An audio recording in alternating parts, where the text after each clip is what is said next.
Today I'm going to show you how to paint a very easy toadstool, and this is going to be done using the pen and wash technique, so basically waterproof pen with watercolours. So let's get the brushes wet, shall we? And let's get started. The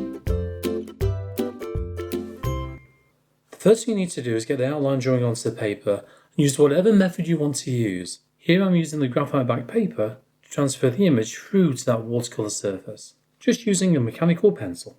You can of course just rub some pencil on the back of the printout and then transfer it through. Just make sure you lightly tack it down first before you do so though, just so it doesn't move. Now because this is going to be a pen and wash, I'm going to make sure I've got a waterproof pen. And this is one by Pilot drawing pen, but there's many different ones on the market as well, such as the Sakura Pigment Micron Fine Liners. Go over the top of the pencil marks all the way over the image. And because it's a waterproof pen, that just means that when we add the watercolour over the top, the pen will not move, it will stay put on the paper. It's not going to blur all over the place. So if you use a normal biro pen, yeah, that's going to blur quite a lot, I would have thought. So take your time, work your way around the image like I'm doing here. It doesn't have to be too neat. Once you got the pen on, leave it for a minute or so to dry so it doesn't take long, and grab your eraser and rub out those pencil marks.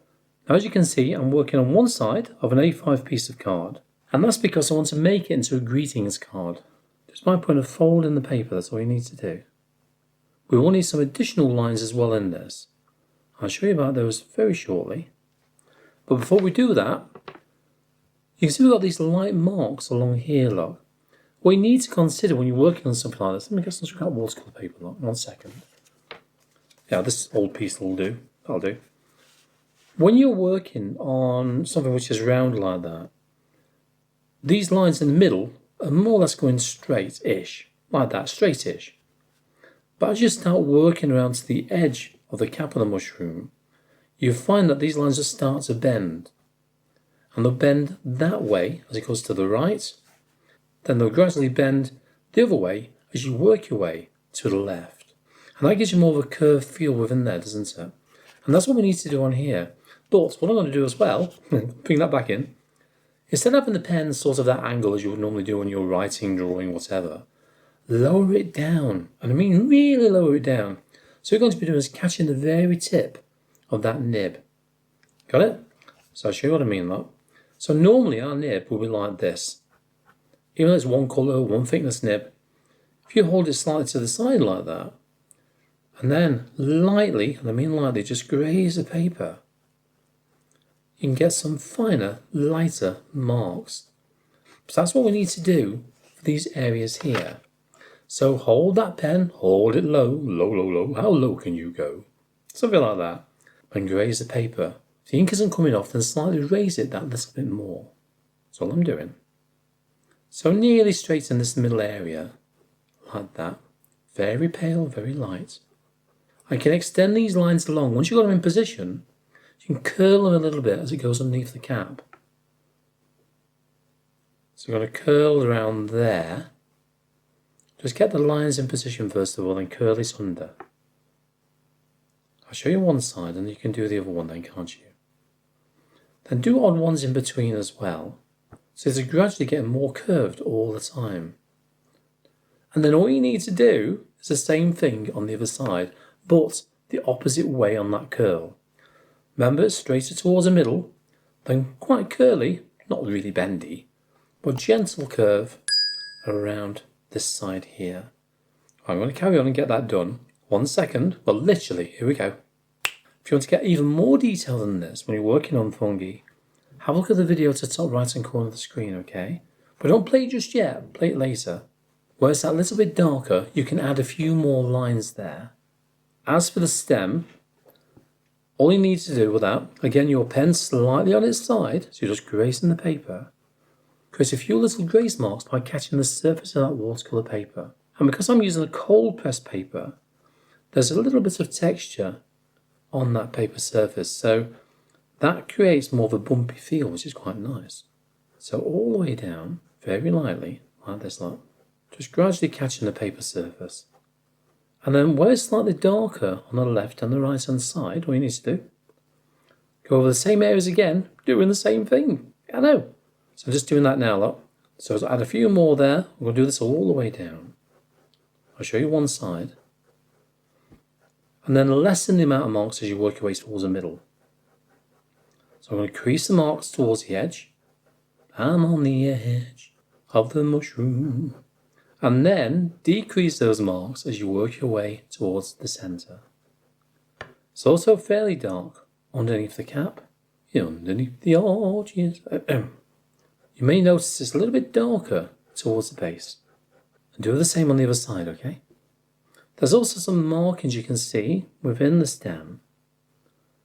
So I'm going to add a few of those in. I'm not trying to copy the one on the photograph. Nothing like it. Just a few little suggested marks, that's all it is. And that also creates texture as well. And once again, I'm using the side of the pen. So all we need to do now is add some very detailed grass blades. Yeah, right. Detailed? I don't think so. Let's just finish that off by just tapping little dots there, look. And then from here, I'm going to flick up. Start from the base, flick up. And the reason why I do that, when you flick up, I'll show you just one here, look. Like so. Just flick it up. You start off with a dot. Not intentionally, you just do. Then that line tapers out as it goes towards the tip. So it gets thin, as you can see there, look. So add a few of these in, different lengths like that. Over the top of the stem for the fungi. And then do it all the way across. As far as you want it to go anyway. The next stage is adding the watercolour over the top. Now you can use whatever colours you want to use for this painting. It's entirely up to you. But today what I'm doing, I'm using a blue, a sienna, a red, a brown, and also a green. All the colours are available on my Patreon channel, so if you need to know that, you'll find information there. And also the outline drawing as well, and that reference photograph. So don't forget that. Let's start off with a blue. I'm using the size 2 brush. Now I'm just going to very lightly dampen the top of the cap. Just get plenty of water on that brush there.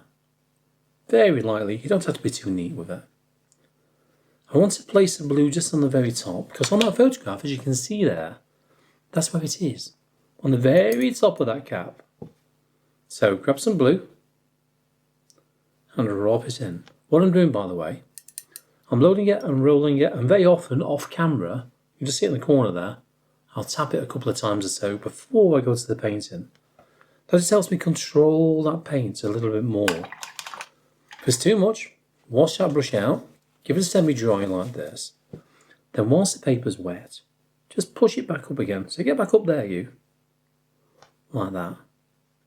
Let's give it a quick dry, and then we'll carry on with the next colours.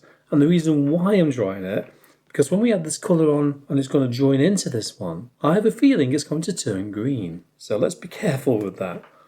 Right, that should be dry. So let's dampen the rest of the cap. Like this. Lightly dampen it. Again, it doesn't have to be perfect. Then grab some of your sienna colour and drop that on the paper. We'll start around the middle area first of all. I want it to be weaker the lower down it goes. If it's not bright enough, I may need to add a little bit of yellow in there as well, but we'll see. We might not need it yet.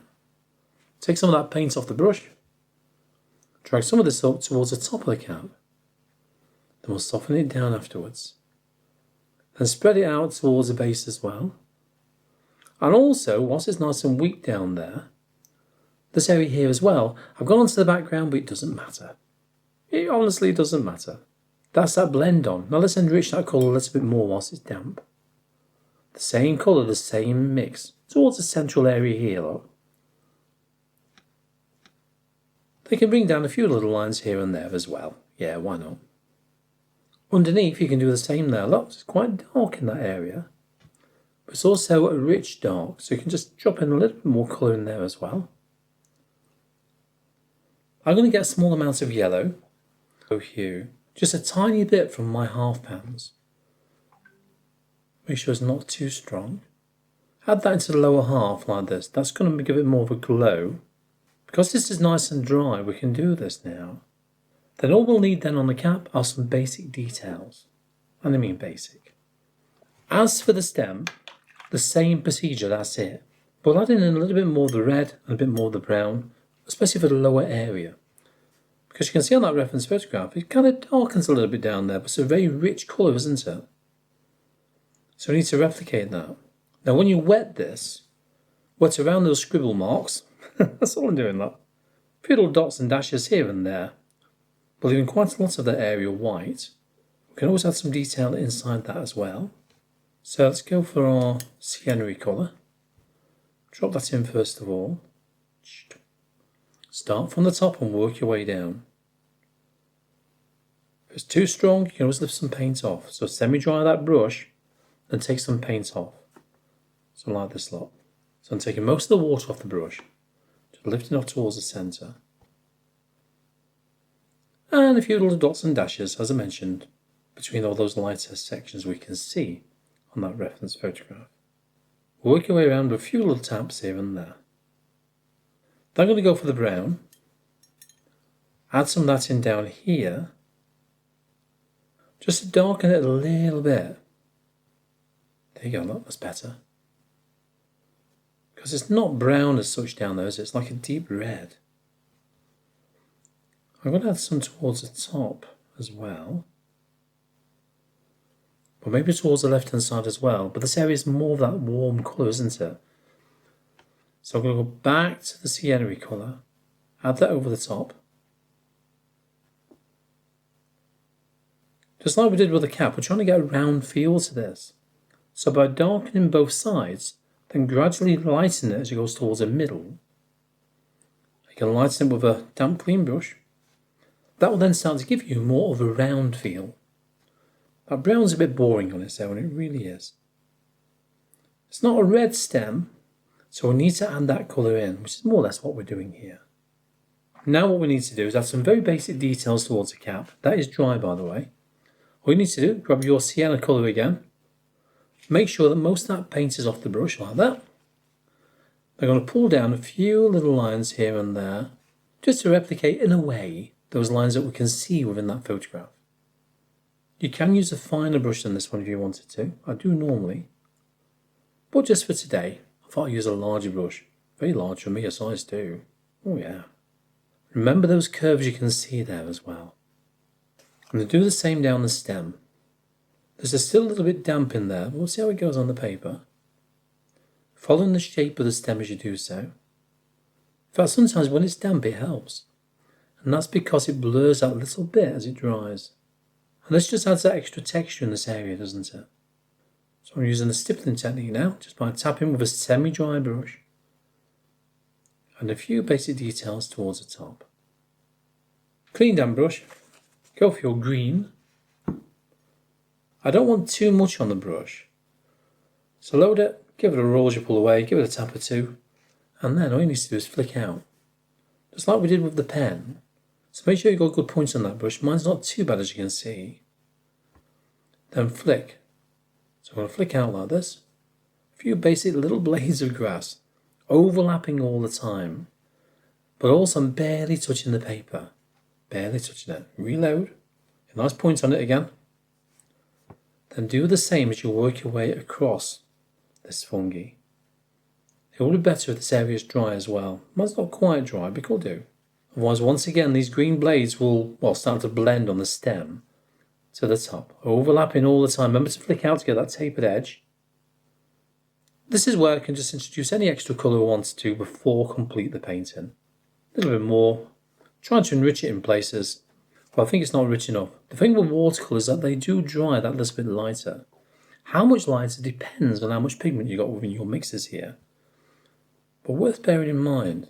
So wait until it dries before you say, oh, I've done that, that's finished now. Let it dry first, or give it a blast with a hairdryer from a distance, and then you can decide if it's finished or not. For me, just a few little extra details over the top. To complete our easy painting of a fungi, mushroom, fungi, toadstool, what do you call it? Let me know in the comments down below. I'd like to hear from you. Don't forget to give it a bit of a signature. You're an artist, sign your work. Then all you need to do is fold it. Because I put a crease down the middle, just about make it out on the paper there you go.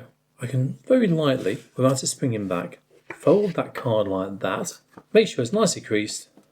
Then you have yourself a nice little greetings card for whatever occasion you want it to be for as well. And that's all it is. So very basic, very straightforward. I hope you enjoyed painting this one. But as I mentioned, if you want to see something like this, but much more detailed, take a look at the link to the top right hand corner of the screen. I'll see you there.